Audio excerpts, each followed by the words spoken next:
Hello, hello, hello. How's everybody doing today? Feels like it's been forever since I've done my typical Saturday. Nice to ease back into it. Looks like Stereo Decor was first today. Hello, hello. We got Jean-Paul Bondi. Sean Cunningham, you sound excited. Woohoo. Mikey Mayhem. I don't know if we'll be bringing the mayhem today, but at least Mikey Mayhem's in the house. Jaja 9000, what's up? Fasek. And Data Rebel. Sean's always excited. Yes. Feeling pretty low-key today. That's all right. We'll start off chill and see where the journey takes us. What's up, Bosco? Nice to have the show back. Yes, glad to be back. Gotta get back into the swing of things. Gotta start thinking ahead, planning ahead. Coming in ready to go with ideas to share.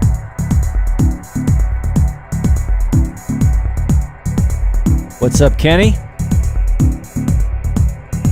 One of our Auto Freak Remix Challenge winners. Got some news there, some progress to report. Okay. Let's move in. Let's start talking about what's going on. Hey, popping right up here on 343 TV, brought to you by 343 Labs, music production school here in New York City and in Berlin and throughout the known universe. Because, we're just like broadcasting, all of our data goes out into why is my hand doing this? This looks crazy. Whoa. It's always Techno Saturdays. Yes, it's Techno today. It's a chill day. I've been real busy lately. There's been a lot going on here at the school. We have a quarter starting recently and getting into the swing of the new schedule and the new students coming in. We had our most popular course here is the, Ableton Live Make Your First Track. Like it's, beginners learning about making music with Ableton Live, learning the technicality of the software, but also in many cases, these are people coming in as beginners to music, and they're also learning about basics, rhythm, melody, chords, structure. Yeah, it's kind of like, learning how to make music at the same time you're learning a complicated program. It's a lot, but it is our most popular course. And I had a full classroom. I think there were like 16, 17 people in the classroom. It was pretty crazy. It was impressive. And things are going on here. Our one-year student programs are, continuing on. They just had their milestones, collaborations, doing a remake. That's probably the most challenging milestone assignment that our one-year program students have, is to remake a piece of music, by another artist, by another producer, as closely as they can. It's a tough one, but yeah, I'd say many of them make it. Like they, maybe not an exact, like, absolute karaoke perfect version of the song, but I think it's such a great learning exercise to go through. So yeah, that's the kind of thing we do around here. As I must mention, doing my due diligence to tell you all out there in the world about what we do here at 343 Labs. And I don't know, aside from that, what have I been up to? Well, teaching, working on music, doing some I finished the remix that the one remix I've been working on for, I feel like it's been months now. That's done and submitted finally. And it's more of an electro thing. Breaks electro spacey thing, right? I like that stuff. I've mentioned my other life in the past as a keyboardist in a ska band in the late 80s, early 90s. Even I had my friend Anthony, who was the bass player for that band, on the show one day, just hanging. I think we've been we transferred all of our old unmixed tracks that we recorded on 2-inch analog tape back in the day over to digital, and had a whole new mix down done in Pro Tools with a friend of mine, Jonathan Krennick, and then we had just finished the mastering process. It's literally taken us 2 years to go from the tapes to the finished digital files, but they're done finally. And now I'm in this, how do I plan a release for a ska band from 30 years ago? Like, what do I do with that? We're going to have a meeting this weekend to talk about the next steps. But yeah, it feels good to have that project sort of getting simultaneously. Actually, we wrapped up the audio part of it, the music part of it. Now we've got to get it out there into the world. It's a whole nother game. I'm much more confident about releasing a techno or an electro EP than I am an album by a ska and rock band that I used to play in 30-something years ago. So yeah, that's what's going on with me. What are y'all doing? What's going on in the chat here? Who else is coming in here? Dino, what up from Chicago? Nice. Hey, you're with Nick. Great. What's up, guys? Yeah, Nick was just visiting. Nicola Baitala. Baitala? Did I say it wrong, Nick? I'm sorry. I've had too much caffeine. That's what it is. He was just here in New York, came by 343 Labs. We did some good hanging out, quality time. He was giving our interns some advice, which is great. And we went out and, grabbed a coffee and saw a broadcast studio. We nerded out on all the gear. It was fun. It was great to have Nick back. So glad you guys are hanging out. Hey, Silver Knobs, what's up? What's up? And Jaja 9000 is mentioning my Japanese telecom remix. That's a weird one. Actually, hold on a second. I'm gonna dig that up here, because that Japanese telecom was, it's Detroit Electro. It's the same guys as Doppler Effect, right? Do I remember that right? I'm gonna dig this up, because they gave me a selection of tracks by Japanese telecom, and I could not decide which track to remix, so I sampled them all and made a new track out of oh shit, sorry, I just realized I didn't plug in the output of my computer. I was about to show you this track. Now that you mentioned it, I want to listen to it. Let's wait for a second to see if this pops up here. So yeah, I did this remix, and I don't know. I was having fun. This was in the early days of like not warping, but like having real time audio stretching, looping. I did this remix with the SoundForge Acid, and I don't know. Let's make sure that this audio is going to come through before I play it. But yeah, I want y'all to hear this since you mentioned it. Okay. Where's the computer output? I think it's right here.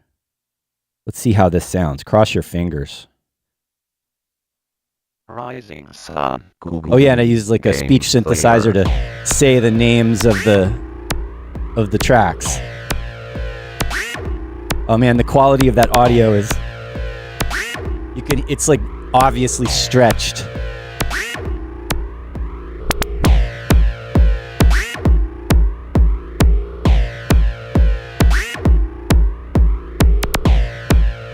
I haven't listened to this in a long time. Thanks for reminding me.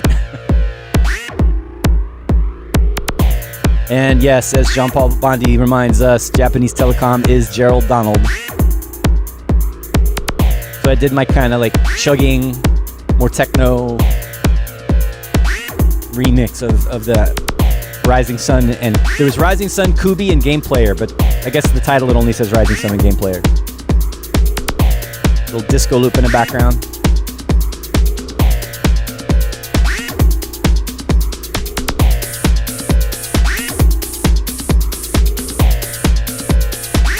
Nice distraction. Nice time killer. Just sitting here listening to this for the first time in like 20 years.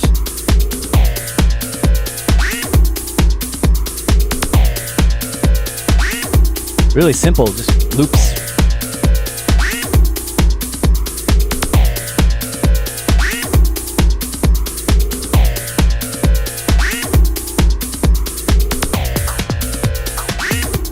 There we go. Some syncopation there. All right. Totally different vibe than I was in before, thinking about what I was going to do today on the show, but you mentioned it and I had to listen to it.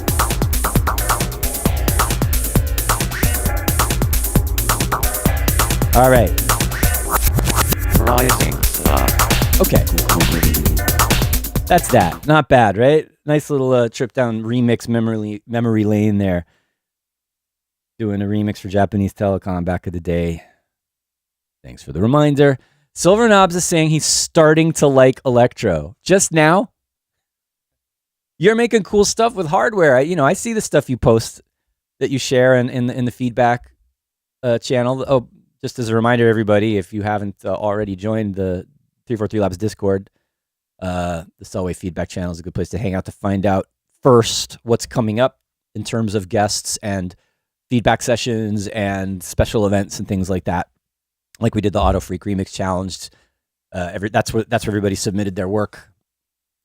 But yeah, just before I start talking, before I talk more about the Auto Freak Remix Challenge, because there's a little bit of an update there.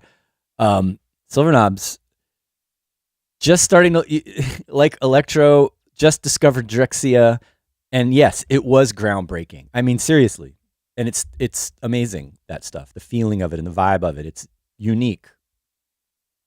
I mean, of course, with a lot of electro, you can hear the inspiration and the references, and you can hear Kraftwerk, and especially with like Doppler effect, it's like kind of a twisted, dark Kraftwerk kind of thing, right? But like Drexcia was a whole new world was created around that, and it's so influential to electro. So yeah, definitely, I'd love to hear what you do with your hardware workflow going in a more electro direction. That'll be great. Nice to hear. What's up, Josh? Yes, I wasn't sure if there was going to be a show today either. Actually, you might have noticed, if you're a regular viewer, that I haven't been on as often as I lean in here getting serious. This isn't 100% yet, but I've been thinking about regularly doing twice a month instead of every Saturday. I mean, it's in the past few months, it's kind of been like that anyway. There's been a lot of life going on and things getting in the way, and I've had to like not stream sometimes. So that's just a thought, right? I haven't committed to it, but just to let you know, it might be more regular that I'm only doing a couple times a month. But then with that, I'm hoping to make those twice a month streams a little bit more special, right? So, having guests more regularly and having more feedback sessions regularly, and, spacing out the weeks, having a little bit more time to prepare for them, that kind of thing. So that's sort of the flip side of it. It might end up being, it might be a good level up on the quality if I have a little bit more time. So just putting that out there, letting you know that it might be twice a month going forward, and we'll see. And who knows, maybe, we'll just see how it goes. I might miss you guys. I might have to come back to go every week. All right. Fam stuff is important, as Josh says. Absolutely. Hi, Michelle. Michelle is a student here at the 343 Labs using the 1-year program. Michelle, you are a little bit of the inspiration for what I'm going to do on the stream today. So I was honored to find, I mentioned earlier that the 1-year program students in their second quarter have a remake as a assignment, and she chose a very difficult track to recreate, which was one of mine. And in fact, it's the track that was the intro music today. Actually, just to refresh everybody's memory, this is what she decided to try to recreate.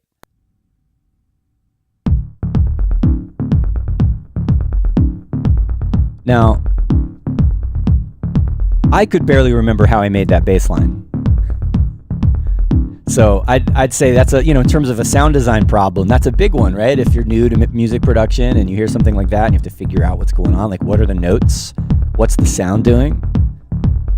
And, the process of it, how I made it is a big part of how it turned out. Not necessarily like just the rhythm or just the notes, right? So, yeah, anyway, I thought that was pretty cool that Michelle took that on. And then, so I was thinking today, like, I've got this rolling cloud subscription, and I have like a 909, right? And I've barely used these. And I've got, what else we got going on here? I've got the 606. There's someone here. I just heard some beats. I don't know if you can't. I don't know if the mic is sensitive, but there's like some beats going on in the other room outside. It just was like, wait, was that me? Did I do something wrong? So yeah, I was thinking that I could kind of get to know these plugins a little bit more. And this is the gear that the original hardware versions of these is what I got started on, right? I had a 909, I had a 606, I had a 303, right? I had an SH101, all of the original rolling gear that everybody talks about, that everybody uses, that's just so like archetypal for the music that we're into, right? There's the 303 and the 101, and this is the one I hadn't used yet. I've used the Roland 303 and the 606 and 909 plugins a little bit. I had not touched this yet, so I wasn't sure. How close is it going to be? Is it going to have the detail that I want?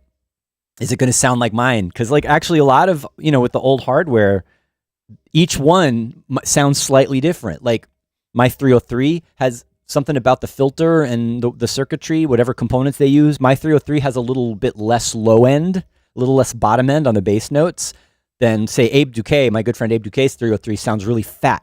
He has way more low end coming out of his 303, and mine didn't have that. Mine, that's not good or bad. They're just different, right? Same thing with the 101. Like the 101 I was using might have sounded a little bit different than someone else's 101, just in the details. So the plugin doesn't do that. The plugin is the plugin, right? What you all doing? Jaja says, I got a TR8S, but I hardly use it because you've got the cloud plugins. Yeah, and then you can use MIDI, and it's all there, and it's so easy. That's another thing I was thinking about this morning is hardware, and how I have hardware and I never use it. Not that I don't like it, and never say never. I use it sometimes, but it's just so much more convenient to have everything like at your fingertips at all times. My studio comes with me in my backpack, my headphones and my laptop, and I'm good. But yeah, so yeah, and this is another side of this, is aside from it, being sort of inspired by Michelle's attempt to recreate my old track, and I'm going to try to, I'm trying to sort of recreate my old track, working within these limitations. Of course, I've talked about this before many times. It always comes up, but like, even when you're in a DAW, you can set limitations for yourself. And so, if, I have this live session here now where I've got a 909, a 606, a 101, and a 303, and some audio effects.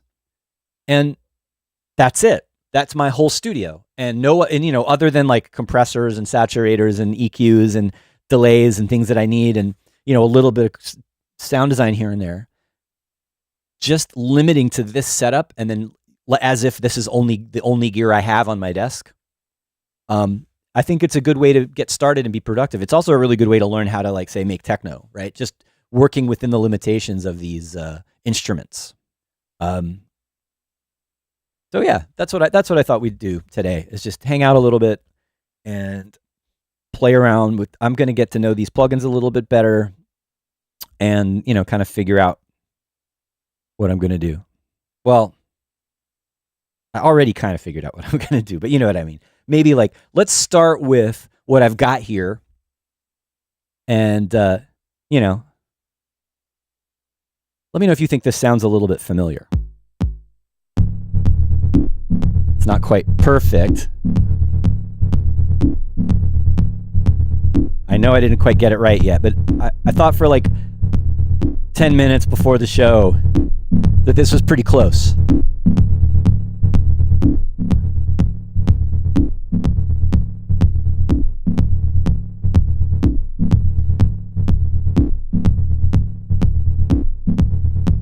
I got the 606 to sound pretty close to the original.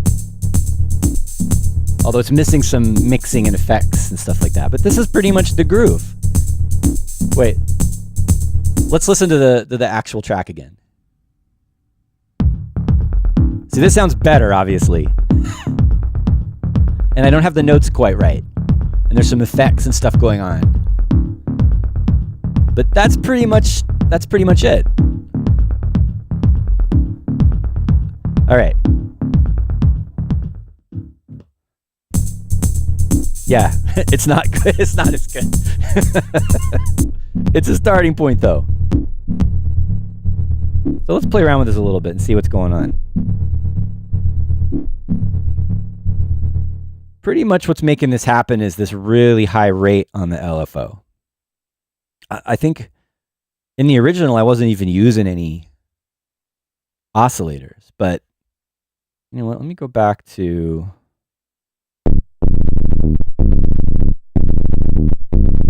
Oh, it's dirty.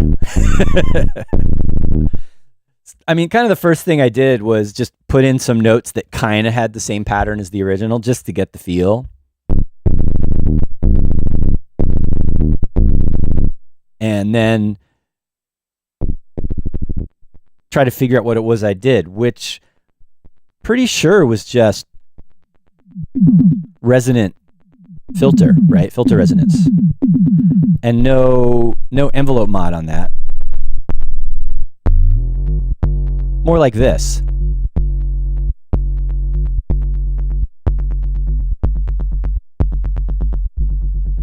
And not too snappy.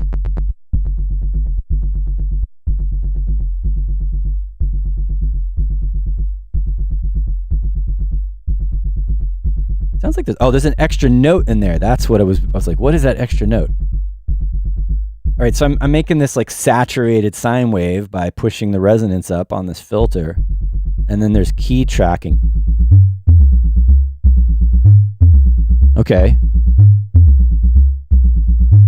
Hey, we got some got a new name here. Awel, is that how you say it? What's up? Welcome. Hey, UK Strings, nice to have you back. Aflez, have you been here before? Did I say that right? All right, so now it sounds kind of like, I don't know, a tuba or something, but or some kind of low drum. But so really what's making it happen is the modulation of the frequency.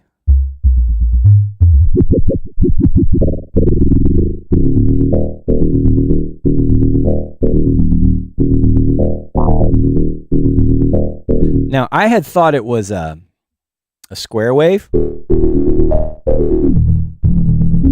It's kind of buzzy, but I'm not sure now. Could be sine wave.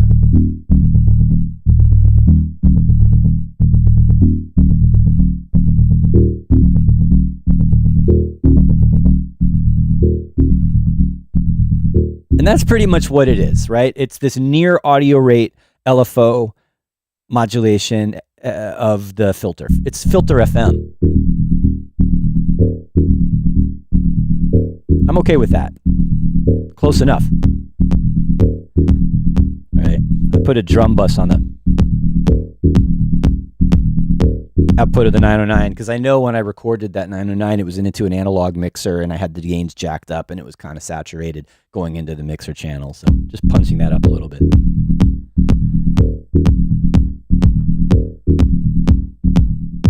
Oops.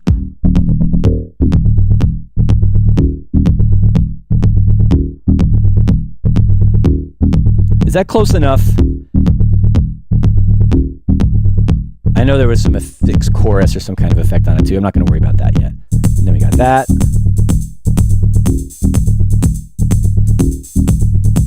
We have the open hi-hat that comes in.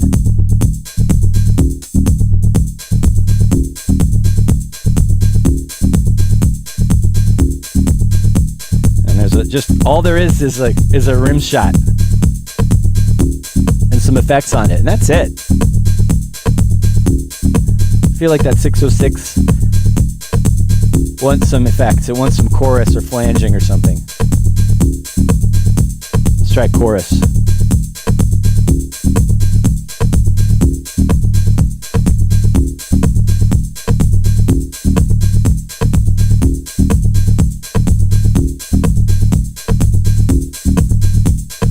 You know, I was listening to the original and I was listening to the bass line that I'm making here with the 101 with that FM on the filter and then tweaking the envelope. The envelope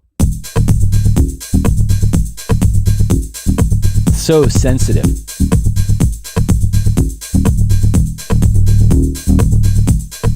But that's definitely something I did. It's like go from short to long.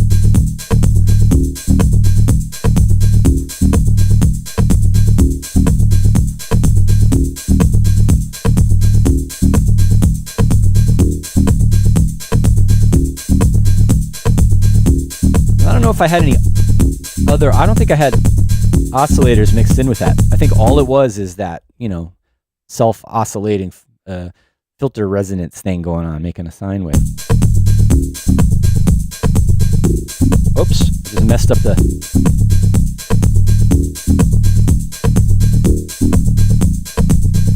Can I undo that? There we go.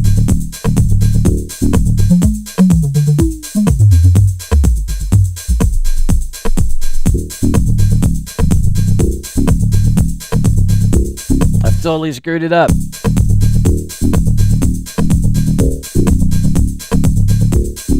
Whatever.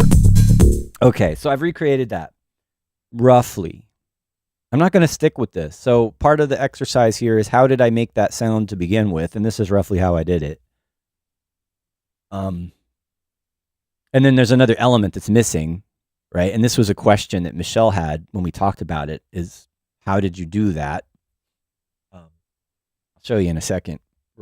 Again, it's sort of a rough recreation, but I'm going to use this as a starting point. I'm going to recreate roughly what I did from this track I did in the 90s and then make a new track with these limitations, right? I'll start a new pattern. We'll make something more current out of it or just where I'm at right now, but this is a starting point. All right. Let's see. So those are the main elements now in terms of the groove. And then there's another thing that comes in. Let's listen to the original again. So handy to have it here in my start screen. I'm going to jump in a little bit. You hear the pad that's floating in?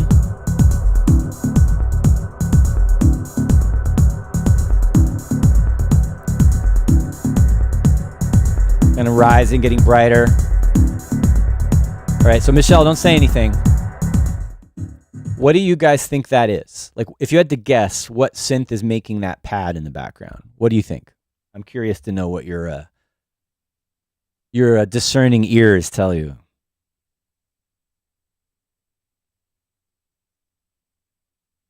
Anybody? Bueller? JD800 is a good guess, and there actually was one in the studio when I made this, but I wasn't using it. Should I play it again? All right, let's listen to the...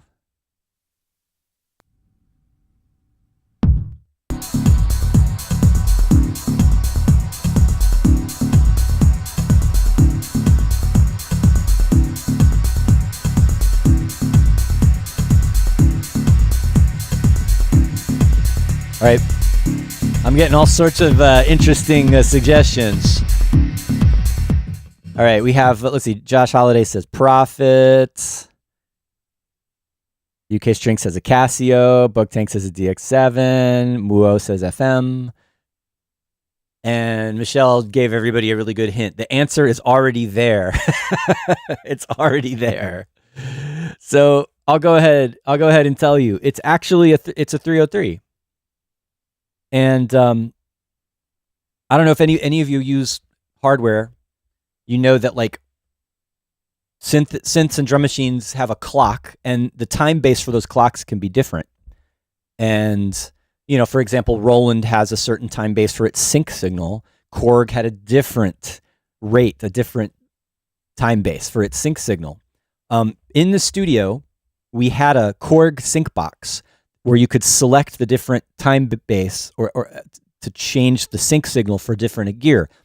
And I forget what the exact numbers are, but basically what I was doing was running a 303 way too fast. It was like double or quadruple time. So, you know, a 16th note would be a 32nd or a 64th because it was playing double time or even faster. I think maybe it was just 30 seconds, but whatever. So that's hard to do in a DAW unless you have a specific synth or sequencer where it lets you adjust the rate of the steps, right? So the 303, the plugin lets you change the scale to 30 seconds. So that's basically double time. So I've got this pattern which was randomly generated. And I did not at all try to recreate what the notes were from the original. I'm not even going to bother. Just the technique, I think, is what makes a difference. So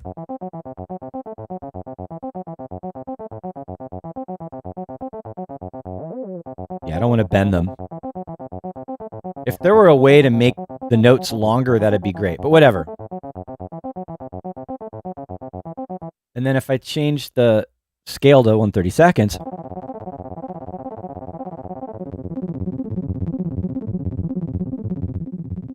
it's becoming a little bit more continuous. It's clicky.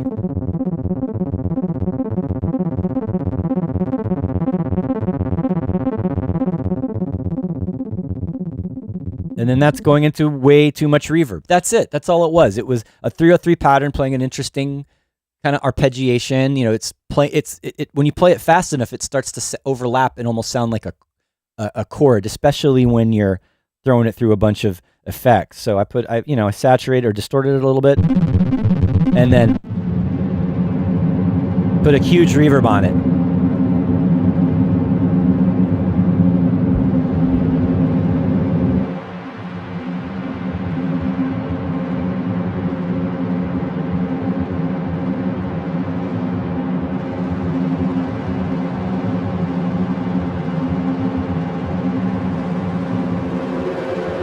This is even a little bit more aggressive than I did it for the old track, but you get the idea, right?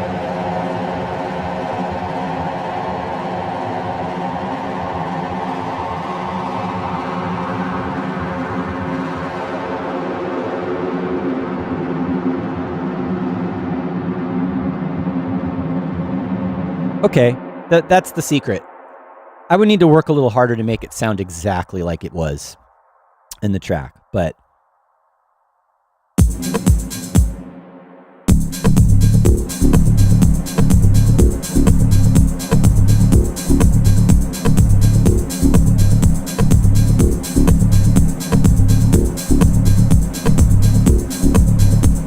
let's make it higher. I can transpose the sequence up.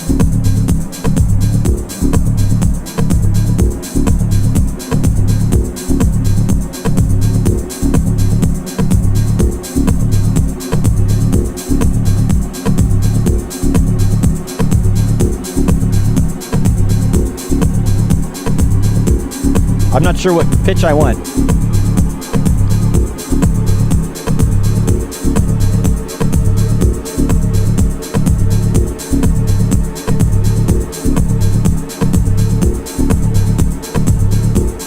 I need to work on the sound. I think the distortion might be kind of messing things up a little bit. It needs to get brighter.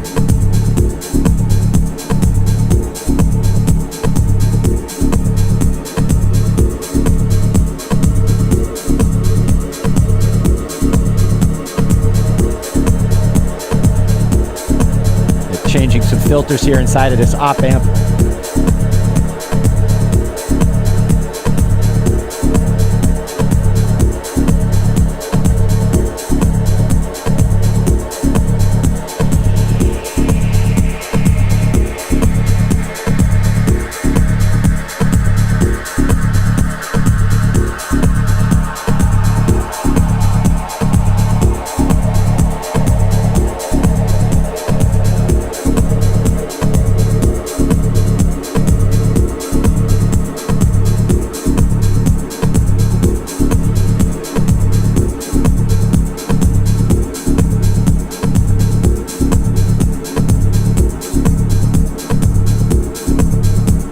Okay. I'm not sure about the reverb's a little much too. Maybe want to try something less dense.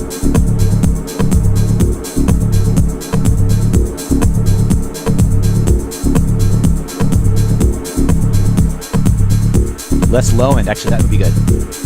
Lighter.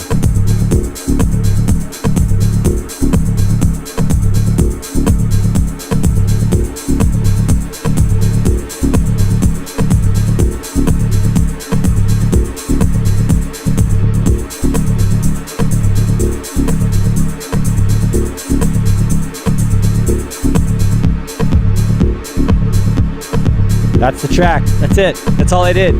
Just played with that. Brought the drums in and out. Played with the 303.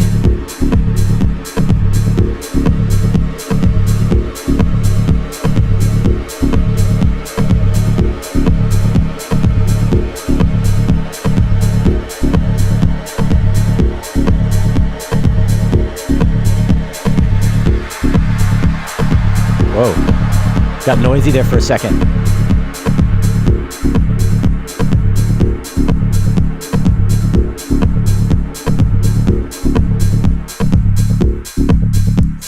Still, that bass is not quite right. It's close enough, right? Cool. Let's take a pause here for a second. How's everybody doing out there? Jaja's saying more accent on the 303 notes. What do you think the accent's gonna do? We can try that. Don't let me forget. Ukor Ogu, did I say that right? Glad to know you're grooving. That's excellent. And hey, Doug, nice to have you. Good to see you here. Bug Tank, yes, it was a little bit of a trick question because it was there the whole time. The answer was staring you right in the face. TB303. And yeah, Josh Holiday said add a slide. I was thinking about a slide, but then it bends. I don't want it to bend. I mean, maybe that's a good variation. I mean, I didn't do a bend. I didn't do a slide in the original that I'm sort of recreating here. But yeah.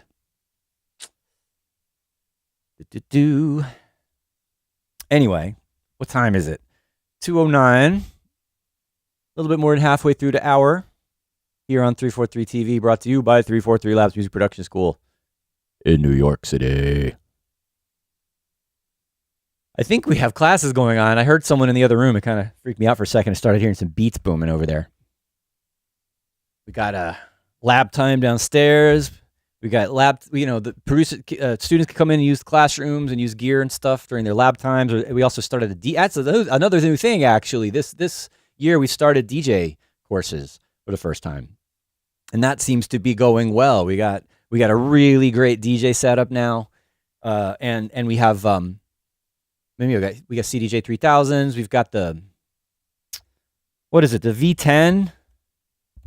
Is that the V10 is just a ridiculous mixer. It's just totally um, over the top, more than we need. It's like a installation, club installation mixer, right? It's got all the channels, got all the effects, got everything. But we have like so we've got a pro setup for students to work up towards, and then we've got various standalone controllers and standalone DJ decks that they each have at their desks, and yeah, it's fun. So if you want to know more, you know what to do. Links in the description. See what we've got coming up here at 343 Labs in terms of courses, whether you would do a one-off. We have online courses. I know a lot of you are not here in New York or in Berlin, but we have a lot of online courses that we do. And we also have our weekly events. Oftentimes they are streamed, usually on Wednesdays. We've got Ableton Live user group happening this week, which I'll be hosting.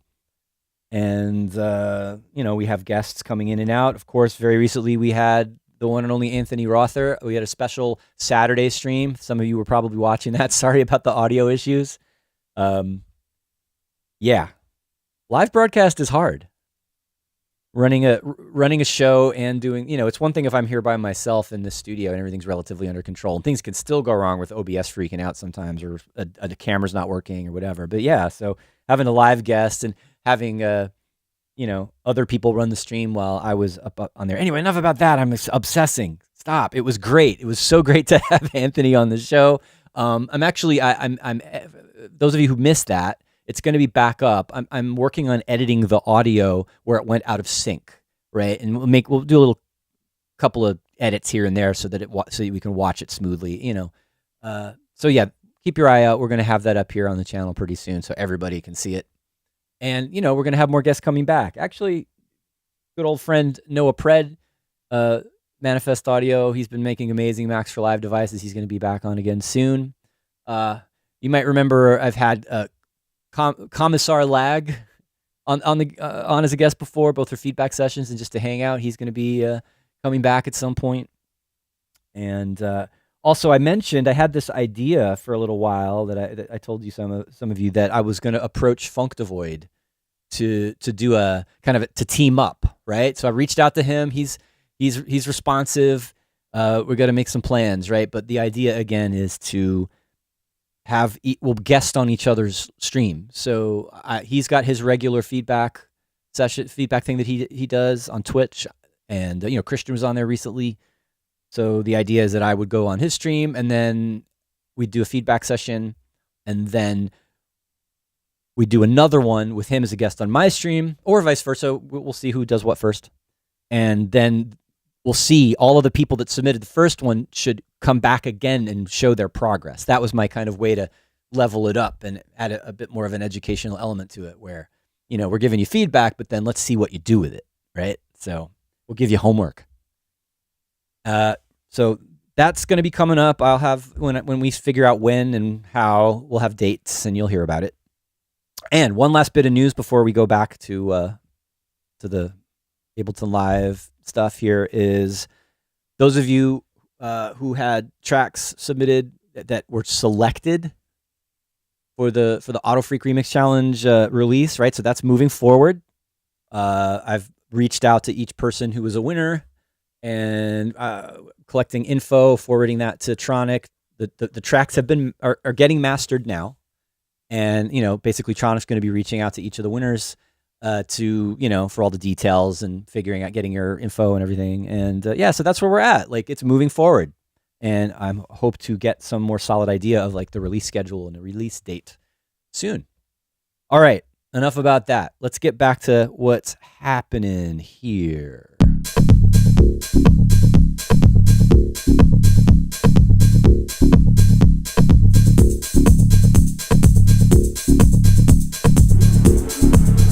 All right. So now that I got the setup, right? I've got the drums, I've got the two synths, I've got some effects. Let's make something new out of it. It's going to kind of sound like the same track, but I think the main thing is like, different rhythm, different melody. So let's strip this down. I'm going to get rid of all of the notes. As a side note, by the way, there was no, other than Actually, there was no MIDI involved at all in the original. It was all analog sync. There was no computer, there was no sequencer, and then the 101 has a built-in step sequencer, and then the step sequence was being triggered by an analog trigger output from the 909. Or it might have been the 606. I think the 606 has a trigger out too. One of those two has a trigger out, right? So that's how I did it back then. No computer, but here I'm using MIDI to play the notes. I'm not going to mess with the internal sequencing on the 101. Also, I think I want to go faster on this. All right, I'm also going to go in, clear out. I'm going to do a whole new hi-hat pattern. Did it save my other one? Let's see. Nope, I didn't save it. It's cleared out. All right, let's go. I have to say, going in and using step sequencers really slows me down. I mean, it's one thing if it's hardware on your desk, but like, it's so much faster to just use the MIDI clips. But anyway, who cares? Let's get this going in a little bit of a different direction. I'm going to go a little faster.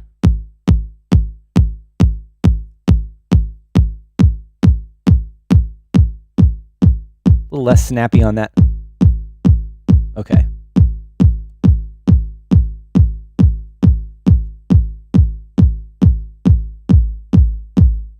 I don't need that. Let's get something going on the 101 now. Should I just be totally random about it?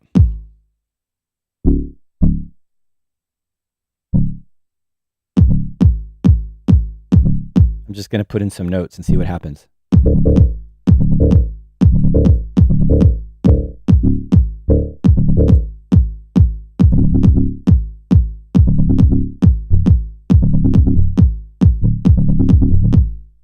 Not bad. I don't care what notes they are. It does not matter.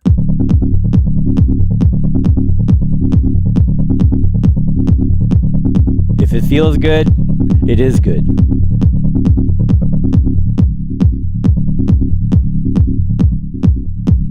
Oh, I forgot about this. This is another thing that the original 101 doesn't have, is this tone control. I guess this is kind of addressing that issue I was talking about before, where like Abe's 303 was bassier than mine.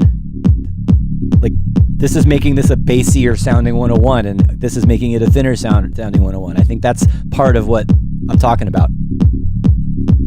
Let's make this tighter. I like that.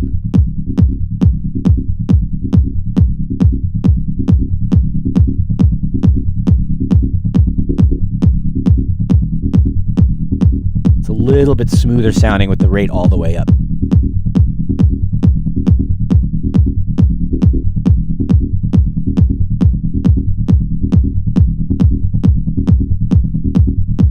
Okay, it's a starting point.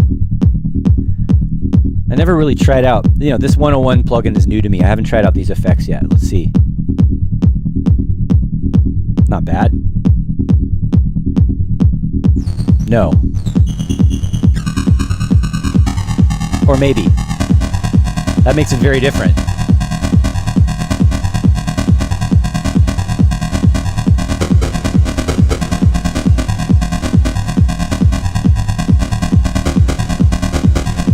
Actually, you know what? I'm going to roll with it. It's a whole new thing now.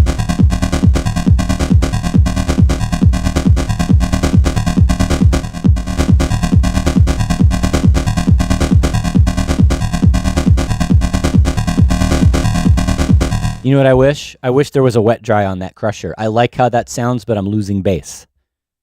How do I deal with that? Well, I could use another bit crusher outside of the synth. Or I'm just going to see what happens if I duplicate this. And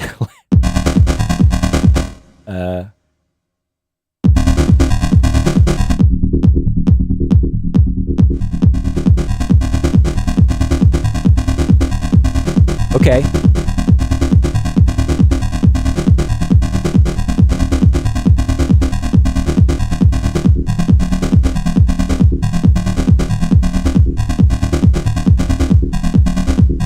Variation, tonal variation, dropping out some of those notes sometimes. put in some hi-hats.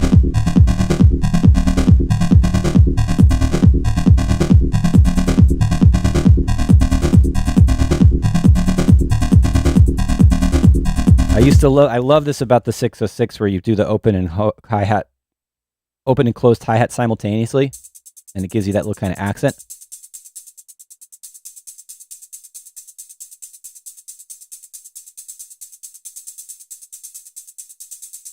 Sounds pretty decent with that chorus on there.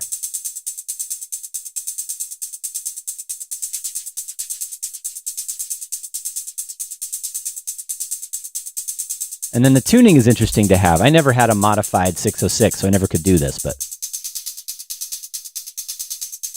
And that's another thing, like one 606 hi-hats would be tuned slightly different than another. One would be brighter, one would be more resonant.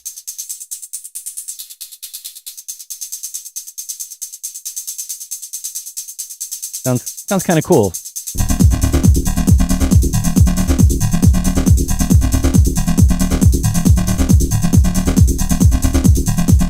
Let's add some another layer of hi-hats. More hi-hats.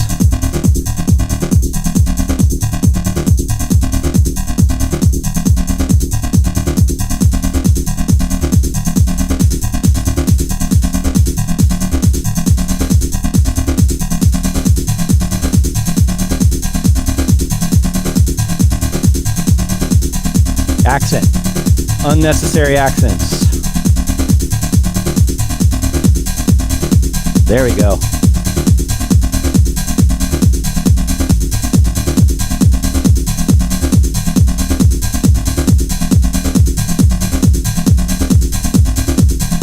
It's the start of a decent groove. It's a loop. It's what it is.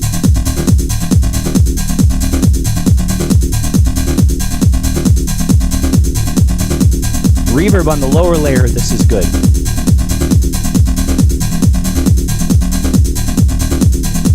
Now, how do I make the 303 work with this?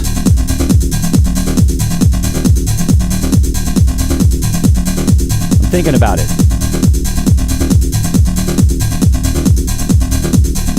All right, I just wrote the pattern. How do I copy and paste? Anybody have this plugin? I have no idea. I'm not gonna worry about it. I'm just gonna mute for now.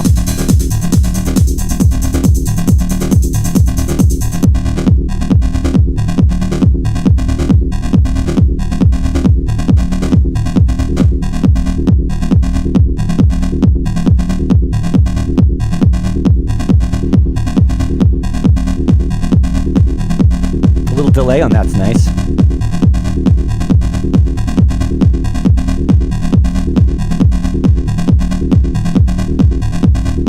All right, so now I have this problem.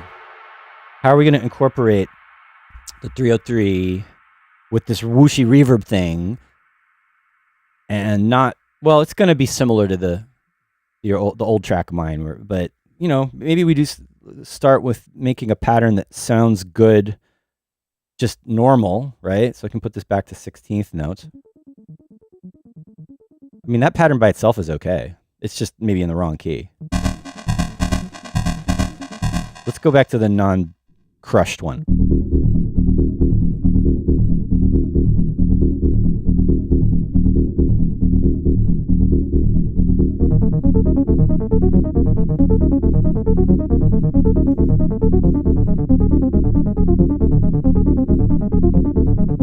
All right, let's try some random stuff and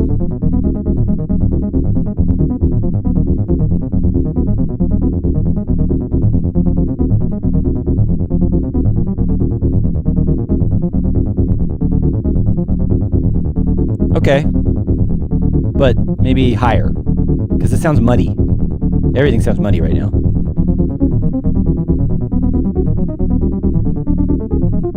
Okay.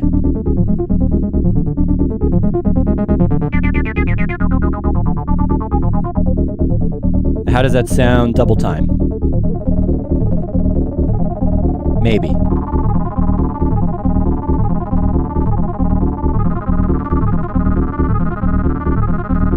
Who was saying I needed to try the accent before? What's that going to do? I mean, it's going to add rhythmic variation.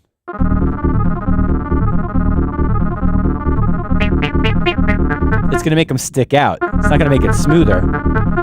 And then what happens if I slide?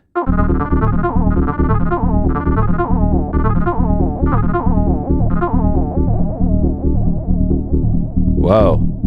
Do you guys ever try that before, where everything has slides and it just fades away because the envelope doesn't retrigger anymore?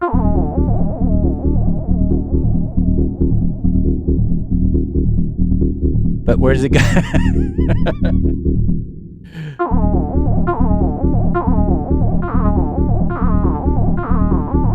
That's crazy. I don't know what's happening. I'm going to do it. All right, let's distort the heck out of it.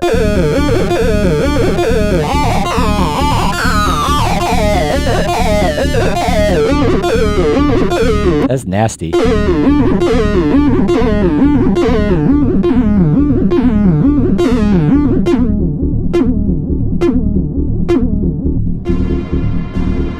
Sounds more acidy like this.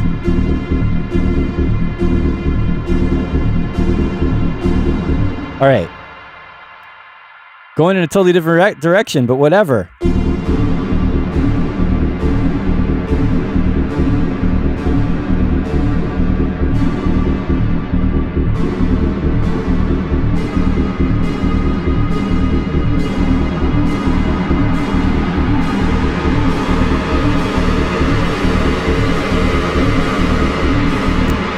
What is happening?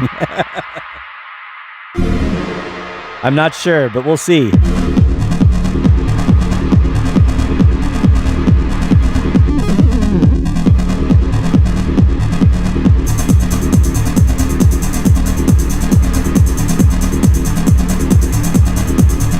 It's not terrible. It's a little messy. We can make something out of it.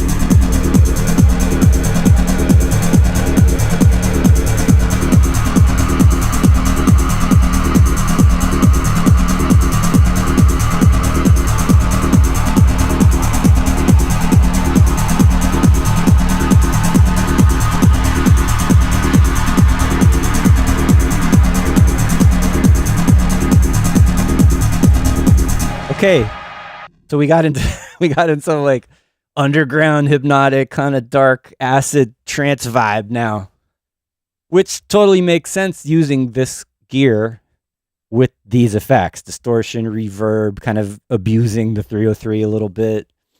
Yeah, why not? I'm happy with it. Taking the idea that I made, that of this track I made a long time ago, trying to recreate the conditions of that, and then using that same gear, that same setup, those same effects to do something different. Yeah, and it's going to be a good template. Anytime I want to do like some Roland 303 acidy mentalness, I'm ready. I'm going to save this. Just like as if I had my gear next to me that you can't see off camera here actually hooked up. It's just sitting there with the cables hanging out.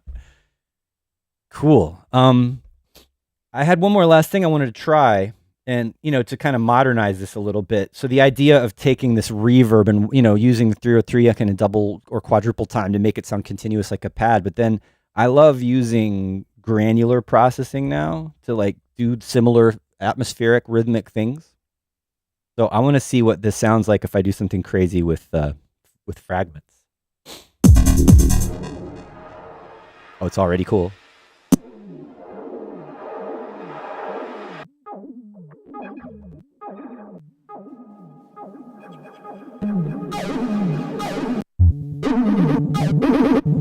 All right, not too choppy, something more atmospheric. Whoa.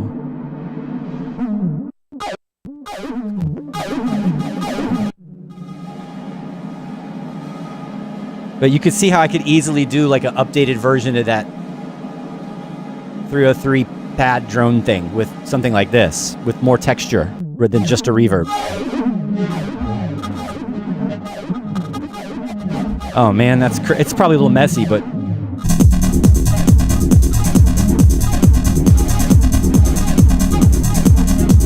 promising.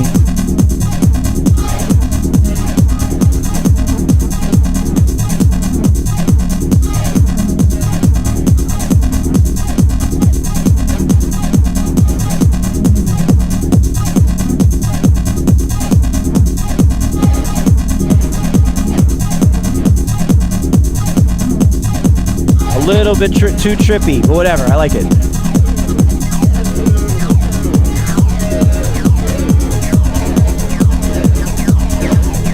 Oh, man. Too much.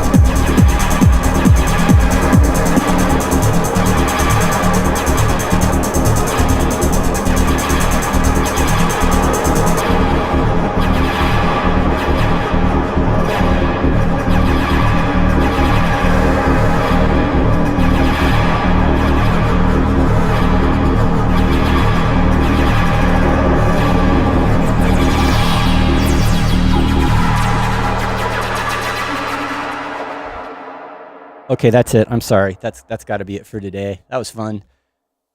We got there. We did it. Thank you for hanging out. I'm gonna finish this track. We might have to bring this back. How y'all doing out there? Before I say goodbye, let me just see what you guys are saying. Doug Smith, big warehouse vibes. Nice. Glad you like it, Mikey Mayhem. Very good.